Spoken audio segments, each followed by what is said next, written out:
And one of the dominant themes of Dawkins' writings, it's certainly there in the God Delusion, but you find it in the Devil's Chapter, in fact you find it right in his earlier works as well, is that science disproves God. Real scientists, with the word real underlined, are atheists.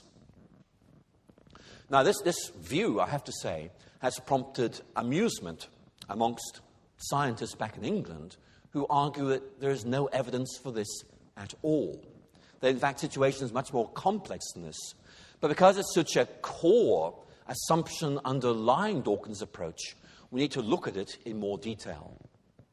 Dawkins' book, The God Delusion, was published this year, as were two other very interesting books. Paul Davies' book, The Goldilocks Enigma, and Francis Collins' book, The Language of God. Each of those, Dawkins, Davies, Collins, are leading scientists. And it does nobody any good to suggest that any of those three is not. Yet those three books take very different positions. I've described to you roughly what Dawkins says.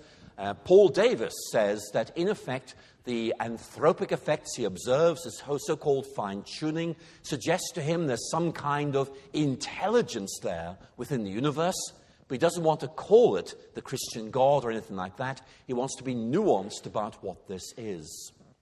Francis Collins, who's director of the Human Genome Project, argues that belief in God is perfectly consistent with what you observe in the world, and in his case especially, in the process of biological evolution. Am I to say that Davies and Collins are fools, are mad, are bad, because they take such a different angle on this to Dawkins? Dawkins may think they are, but I want to put it to you that we need a reality check here. And the reality is that there are many scientists who are religious believers. And that fact does cause him some difficulties. It's an empirical observation.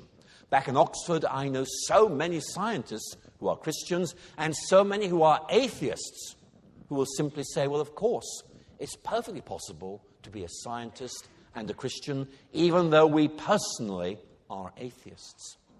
So I think there's a real need to ask what's going on here.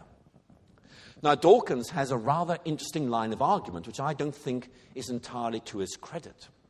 He argues that scientists who are interested in God are members of the Neville Chamberlain School of Science. For those of you who don't know British history, and there's no reason why you should, Neville Chamberlain was the British Prime Minister who, in the year 1938, thought he had persuaded Hitler not to go to war, and he came back waving a piece of paper saying, "Peace in our time." And the name of his policy was appeasement. The analogy Dawkins is suggesting is that people like Francis Collins and others, he singles out Michael Ruse, a very good philosopher at the University of Florida for particular mention, are Neville Chamberlains because they appease religious people. So religious people are like Hitler, and these scientists are like Neville Chamberlain who appeased them. Now, I'm sure some atheists will stand up and say, "Amen! Give it to them, brother!" in a rather nice way to Dawkins' rather fundamentalist atheist preaching. But I think most of you will be appalled by this. A, it just doesn't resonate with the facts. And B, this simplistic designation of people who believe in God as like Hitler. I mean, it's just bizarre.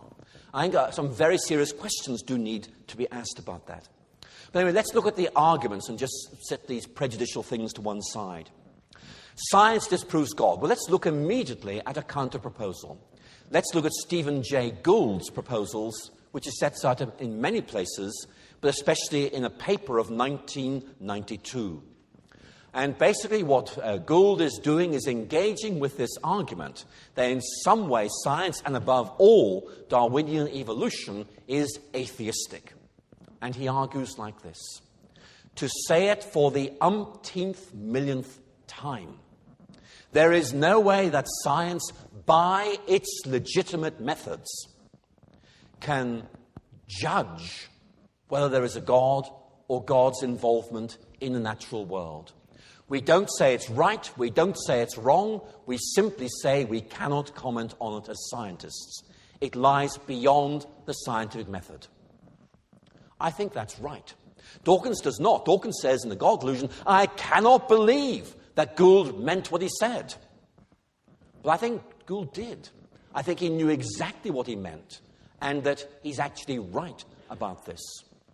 And Gould goes further, as many of you will know. He then lists all the evolutionary biologists he can think of. Here's a pile here. These are humanists and atheists.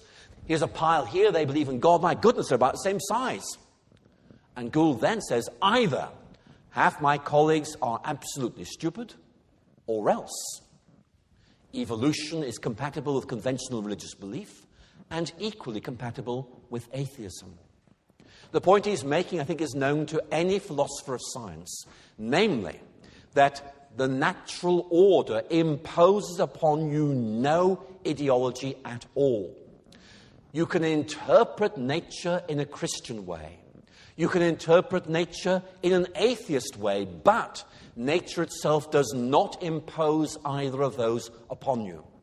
The science does not lead you to atheism or to faith, but you can bring your atheism or your faith to science and make it resonate with what you find there. So again, I think a very important point to be made there.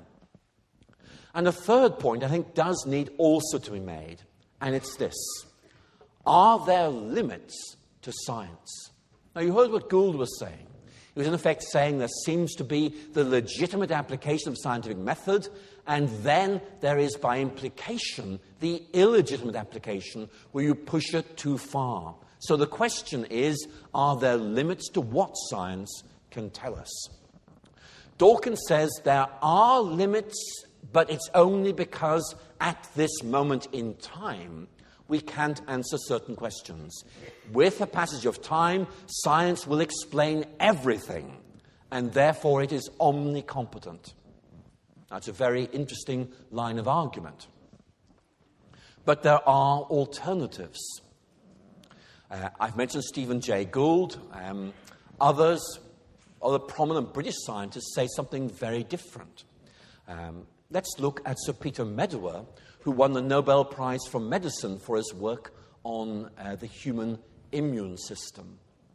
In a book he published in 1986 called The Limits of Science, very interesting title, Medawar argued that science, in principle, had no limits when engaging the material world. But when it came to asking deeper questions of meaning and purpose, and he singles out what he calls the ultimate questions raised by Karl Popper. Why are we here? What is the purpose of life? Then science really cannot answer those questions. But he then makes a very important point. He says, against dogmatic materialists, we must insist that these are genuine questions, not pseudo-questions asked by simpletons and only answered by charlatans. The point he's trying to make is these are real questions which people ask and are looking for answers. And therefore, if the sciences cannot answer them, we must look for answers elsewhere. And Medawar says we must look to metaphysics and religion for answers to those questions. That is most emphatically not the answer that Dawkins gives. But I want to make one point very, very clearly. Dawkins does not speak for science as a whole. He is a voice, a rather shrill voice, at one end of a spectrum. There are many other positions on that spectrum that need to be listened to and listened to with great seriousness. I've mentioned some of them tonight. And this simplistic mantra, real scientists are atheists. I mean, real only in the sense that I think that they agree with Dawkins.